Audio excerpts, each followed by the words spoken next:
जून 9 2024 स्वाधीन भारतर राजनैतिक इतिहास रे एक महत्वपूर्ण दिन। यही दिन आम देशर यशस्वी प्रधानमंत्री लोकप्रिय जननायक माननीय श्री नरेंद्र मोदी जी लगातार भावे तृतीय थर पाई प्रधानमंत्री भावे शपथ ग्रहण करथिले एवं गतकाली मोदीजी द्वारा नेतृत्वाधीन सरकार सफलतार सहित 11 वर्ष पूरा करिसंती एवं ताहा सहित तृतीय पाड़ीर प्रथम वार्षिकी पूरण मध्य करिसंती। आमे समस्त जानिचंती 26 मे 2014 ये प्रथम थर पाई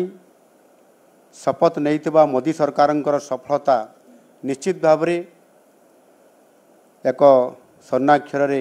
रचित होइकी रहिबो। या पूर्वरु एक दुर्नीतिग्रस्त अपारग एवं सारा देश रे खेली जाइथिबा नकारात्मक भावना बदल रे एक आशार आलोक खेली जाइथिला।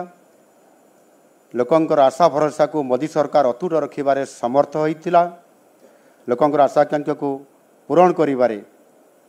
माननीय मोदी जी मध्य संपूर्ण भाव रे समर्थ होइथिले। एही 11 वर्षर सफलतार तालिका बहुत लंबा एवं जुगान्तकारी, किंतु मु जदि याकू अति संक्षेप रे कहिबा पई चाहिबी ताले विशेष करिकी आम देशर सामाजिक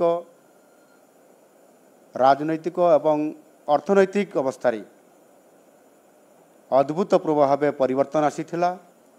देश रे एक स्थिर शासन सहित देश पाई तथा व्यक्तिगत स्तर रे बहुत लोकंको एथिरे फायदा मिलिथिला। तेणु देश कथा कहिले मोदी सरकार सबुठारु बड़ उल्लेखनीय सफलता हेउछि संविधान अनुच्छेद 370 उच्छेद करी जम्मू और काश्मीर को देश सहित संपूर्ण भाव में जोड़िबा बा इंटीग्रेट करिबा। देशर महिलांकर राजनैतिक सशक्तिकरण पाई नारी शक्ति बंधन अधिनियम, ट्रिपल तलाक उच्छेद, देश रे एकक जीएसटी प्रचलन एवं 2020 शेष एवं 2021 आरंभ रे सारा विश्व को जो जेभली भाव रे कोविड आक्रमण करिथिला ता विरुद्ध रे लोकं को सुरक्षा देवा एभली एक गुरुत्वपूर्ण भूमिका मोदी सरकार द्वारा गोटिए पर गोटिए ये योजना को कार्यकारी करिबा एवं लोकं को सुरक्षित देवा। एवं जो कथा मु कहूतिली जे जो अद्भुतपूर्व परिवर्तन होइछि सेथिरे जदि आमे या को आउ टिके सूक्ष्म भाव में देखिबा ताहले व्यक्तिगत स्तर सफलता जो थिरे एथिरु विश्व बैंक जो रिपोर्ट एबे आसीछि ये सद्यतम रिपोर्ट अनुसार 13 वर्ष मध्य देशर अत्यधिक दारिद्र्य रे बास करुवा लोकंकर संख्या 27.1% रु 5.3% को ह्रास पाई। अर्थात 27 कोटी लोक अत्यंत दारिद्र्य ताड़ना मुक्त हो पारिछंती मोदी जींकर शासन रे। गोटे मापदंड आपण माने मोदी सरकार साधारण जनता विकास विषय रे निश्चित भाव रे आपण माने जदि तुलना करिवे ता उपरे आलोचना करिवे ताले निश्चित भाव रे जानि पारिबे। आज केंद्र रे प्रतिष्ठित मोदी सरकार तृतीय पाड़ी जो प्रथम वर्ष पूरण होइछि गतकाली एवं ये अवसर जदि आमे देखिबा लोकंकर तांकर जीवन शैली लाइफस्टाइल निश्चित भाव रे पूर्व अपेक्षा बहुत गोटे परिवर्तन होइछि। ता भितर विभिन्न योजना जेपरिक लोकंको स्वास्थ्य क्षेत्र में आयुष्मान भारत जन आरोग्य योजना प्रधानमंत्री किसान सम्मान निधि योजना जहाँकि कृषक मान सशक्तकरण करिबारे एवं सर्वोपरि जो माने दिन थिला रुटी कपड़ा और मकान रो जो नारा ये शब्दर कथा को अनेक समय चर्चा आलोचना करा परे मध्य साधारण गरीब लोक मान को समान को छात घरटीए देवार बड़ कष्ट थिला एवं स्वप्न थिला सेथिपाई प्रधानमंत्री आवास योजना लागू करिबा स्वच्छ भारत योजना रे जेभली भाव में जुगान्तकारी पदक्षेप नहीं भारत वर्षर विभिन्न सहर ठारू आरंभ करी बजार ठू आरंभ करी पंचायतर हेडक्वार्टर पर्यंत विभिन्न जगार ये कार्यक्रम को करने द्वारा एक जुगान्तकारी पदक्षेप नेबा नूतन जातीय शिक्षा नीति 2020 को आडप्ट करिबा जनधन योजना माध्यम समस्त को से डीबीटी माध्यम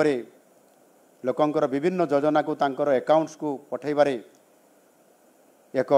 रेकर्ड परिमाण ऐतिहासिक एक सफल रूपायन करिबा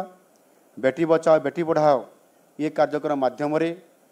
गोटाए झीर सुरक्षा सहित ताकू किभली भाव में शिक्षा क्षेत्र में अग्रणी लाभ करिबा यही भली भाव में अनेक योजना अच्छी जहाँकि आज भारत वर्ष रे एक वैप्लविक परिवर्तन आनिबारे आज बहुत बड़ा भूमिका मोदीजी सरकार द्वारा ये संभव हो पारि। तृतीय पाळीर प्रथम वर्षर शेष आड़ को देशर इतिहास एक नुआ अध्याय जोड़ागला देश में आतंकवाद कड़ा जवाब देवाई गत 50 वर्ष पड़ोसी देश भितर पशि आतंकवाद को सफा करने जो कार्यक्रम निया जाइछि ता निश्चित भाव रे केबे भी ये प्रकार ऑपरेशन कार्यक्रम करिबा ये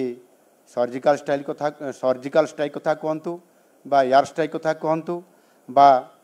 नुआ जो एबेकार सद्य घटना घटी आमर ऑपरेशन सिंदूर कथा आमे कहिबा माननीय मोदीजी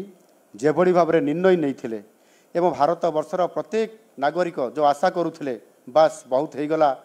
एणिकी आमको उचित जवाब देवाई पड़ो